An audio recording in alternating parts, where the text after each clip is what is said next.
वालेकुम वरहमतुल्लाहि वबरकातुहू। उम्मीद करता हूँ तमाम साथी खैरियत और आफियत के साथ होंगे। अल्लाह रब्बुल इज़्ज़त से दुआ करते हैं अल्लाह सबको अपने हिफ्ज़ अमान में रखे। अक्सर लोग सवाल ये करते हैं कि औकात कौन से हैं कि जिनके अंदर दुआ मांगी जाए और अल्लाह रब्बुल इज़्ज़त जल्दी कबूल करता है। तो वो औकात जो हदीस में ज़िक्र की गई हैं, कोशिश करूँगा कि उनको हवाले के साथ आपके सामने बयान करूँ। हदीस शरीफ में आता है कि लैलतुल क़द्र जो है उस दिन भी, उस रात को अल्लाह रब्बुल इज़्ज़त दुआ को कबूल करता है। लैलतुल क़द्र 21, 23, 25, 27 किसी दिन भी हो सकती है, लेकिन हदीस में ज़्यादातर राजे और ज़्यादा इशारात जो है वो 27वीं रात को दी गई हैं। ये हदीस जामे तिरमिज़ी में है, सुनन नसाई में है, इब्न माजा में है, इसी तरह मुसद्दरक हाकिम में मौजूद है। इसी तरह यौम अरफा का दिन है जो ज़िलहज्जा की 9वीं तारीख बनती है, तो उस दिन भी अल्लाह रब्बुल इज़्ज़त यौम अरफा के दिन दुआ को कबूल करता है। ये जामे तिरमिज़ी की रिवायत है। रमज़ान मुबारक का महीना है, इसी तरह जुम्मे की रात है, ये जामे तिरमिज़ी की रिवायत है। उसमें जुम्मे का दिन है, सुनन अबू दाऊद में है, नसाई में है, इब्न माजा में है, इसी तरह सही इब्न हिब्बान में, मुस्तदरक हाकिम में भी हदीस मौजूद है। और इसी तरह रात का दूसरा निस्फ, रात का पहला तिहाई, रात का दूसरा तिहाई या दरमियान, इन तमाम में दुआ कबूल होती है। और ये हदीस जो है अबू दाऊद में भी है, तिरमिज़ी में भी है, इसी तरह सुनन नसाई में भी है। और इसी तरह सहरी का वक़्त, ये सियासता की तमाम हदीस में इस औकात को ज़िक्र किया गया है। और जुम्मे की एक घड़ी ऐसी है जो उसमें वो कबूलियत का वक़्त है। अब उसके अंदर अक्सर हदीस में अलग अलग औकात को ज़िक्र किया गया है। जिस तरह सुनन अबू दाऊद में है कि इमाम के खुतबा पढ़ने के वक़्त से लेकर जो नमाज के ख़त्म होने तक का वक़्त है, इस वक़्त दुआ कबूल होती है। या फिर नमाज शुरू होने से सलाम के आखिर सलाम तक, ये जामे तिरमिज़ी में है। इसी तरह बुखारी में, मुस्लिम में, नसाई में और इसी तरह इब्न माजा में ये भी है कि जब दुआ करने वाला नमाज में खड़ा हो, यानी जिसने दुआ करनी है वो जुमे की नमाज में मौजूद हो, तो वो वक़्त जो है वो भी दुआ की कबूलियत का वक़्त होता है। इसी तरह इसमें उलमा के कौल भी हैं और कुछ हदीस भी मिल जाती हैं कि असर के बाद का वक़्त है और सुबह फजर के बाद का वक़्त है। तो ये औकात अगर सारे को लिया जाए तो पूरा जुम्मे का दिन कोई ना कोई ऐसी घड़ी मौजूद है कि जिसके अंदर अल्लाह रब्बुल इज़्ज़त दुआ को कबूल फरमाते हैं।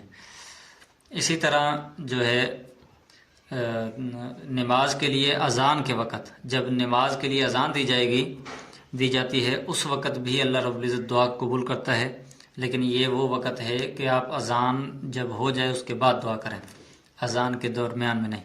इसी तरह अज़ान और अकामत के दरमियान का जो वक़्त है, यानी अज़ान हुई उसके बाद जब अकामत होगी नमाज के लिए, उसके दरमियान जो वक़्त है उसके अंदर भी दुआ की कबूलियत की ज़्यादा चांस होते हैं।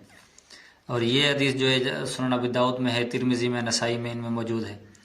और जो शख्स सख्ती और तकलीफ़ में मुब्तला हो, यानी किसी के ऊपर कोई ऐसी परेशानी आ चुकी हो, तो वो कोशिश करे कि हय्या अलस सलाह और हय्या अलल फलाह, ये इनके बाद का जो वक़्त है उस वक़्त दुआ करे। उस वक़्त अल्लाह रब्बुल इज़्ज़त दुआ को जल्दी सुनते हैं। ये मुस्तदरक हाकिम की रिवायत है।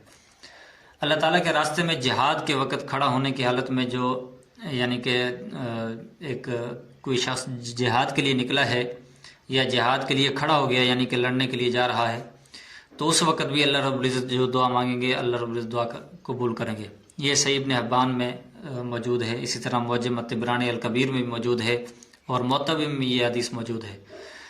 और जंग में जब गुत्थम गुत्था होने के वक़्त, और ये वो वक़्त है कि जब लड़ाई शुरू हो जाए तो उस वक़्त भी अल्लाह दुआ को सुनता है। और इसी तरह फ़र्ज़ नमाज जो हैं उनके बाद भी दुआ की जाए तो अल्लाह रब्बुल इज़्ज़त जल्दी सुनते हैं, वो भी मकबूलियत के औकात है। तो ये हदीस जामे तिरमिज़ी और नसाई दोनों में मौजूद है। हालत सजदा में ये मुस्लिम में हदीस मौजूद है, अबू दाऊद में, नसाई दोनों में है, तीनों में। तिलावत कुरान पाक के बाद ये तिरमिज़ी में हदीस मौजूद है। और बिलखुसूस ख़त्म कुरान, उस वक़्त भी अल्लाह रब्बुल इज़्ज़त दुआ को जल्दी सुनते हैं। और इसी तरह जब आब ज़मज़म हम पी रहे हैं, ज़मज़म का पानी जब हम पीते हैं, उस वक़्त भी कोई दुआ मांग लिया करें, वो दुआ भी कबूल होती है। ये भी मुस्तदरक हाकिम में मौजूद है। बैतुल्ला यानी खाना काबा, उसके पास जब आप हाजिर हुए हैं, पहली नज़र आपकी बैतुल्ला पर पड़ी है, तो उस वक़्त भी अल्लाह रब्बुल इज़्ज़त दुआ कबूल करते हैं। ये मुस्लिम की रिवायत है।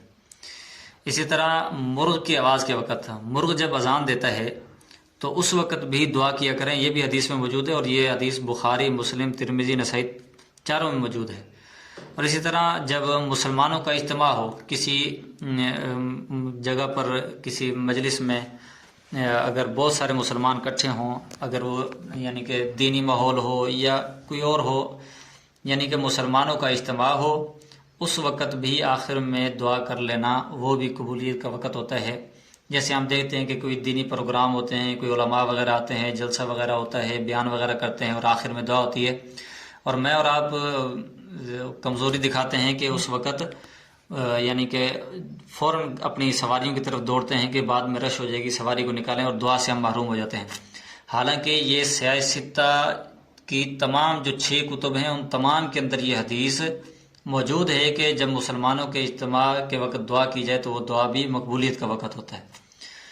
تو اسی طرح ذکر کی مجلس ہو، اس کے بعد بھی اگر دعا ہو تو وہ دعا بھی قبول ہوتی ہے۔ یہ بھی بخاری اور مسلم، ابو داؤد، نسائی، ان چاروں میں موجود ہے۔ اور جب امام ولضالین کہے اس وقت بھی دعا قبول ہوتی ہے۔ اگر یہ کوئی نفلی آپ جماعت کرا رہے ہیں، کیونکہ نفلی جماعت تو ہو سکتی ہے لیکن اس کے لیے تشہیر جائز نہیں ہوتی، بہرحال آپ کسی علماء سے، مفتی سے اس وقت وضاحت کر لیں۔ جو مسئلہ ہے میں نے آپ کو وہ سامنے کیا ہے۔ بسا اوقات کہیں پر لوگ خرافات بھی کرتے ہیں، اس کی وجہ سے کچھ علماء جو ہے اس جماعت کی اجازت بھی نہیں دیتے۔ تو جب امام ولضالین کہے تو اس وقت بھی، اگر آپ تنہا پڑھ رہے ہیں تو اس وقت بھی، یہ مسلم میں، ابو داؤد اور نسائی، ابن ماجہ، ان میں یہ حدیث موجود ہے۔ اور اسی طرح میت جب آنکھیں بند کر رہا ہو، یعنی کہ آخری وقت ہو، تو اس وقت بھی اس کے منہ سے نکلنے والے الفاظ جو ہیں وہ اللہ رب العزت دعا قبول کرتے ہیں۔ اور اس وقت اگر کوئی دوسرے وہاں پر موجود ہیں میت کے قریب، وہ بھی اگر کوئی دعا کریں تو اللہ ان کی بھی سن لیتا ہے۔ اسی طرح جب نماز کھڑی ہو رہی ہو، اس وقت بھی اللہ رب العزت دعا قبول کرتے ہیں، اور یہ حدیث جو ہے ابن مردویہ میں موجود ہے۔ اسی طرح بارش برستے وقت، اور یہ حدیث جو ہے یہ امام شافعی رحمۃ اللہ علیہ نے اپنی تصنیف الام میں اس کو مرسل روایت کیا ہے۔ مرسل اس حدیث کو کہتے ہیں کہ جس میں حدیث تو ذکر کر دی گئی ہو لیکن بیچ میں سے صحابی کا نام ذکر نہ کیا گیا ہو، اس کو مرسل حدیث کہتے ہیں۔ تو وہ بھی کوئی کمزور حدیث نہیں ہوتی۔ تو یہ حدیث کہ بارش برستے وقت دعا اللہ قبول کرتا ہے، یہ اکثر علماء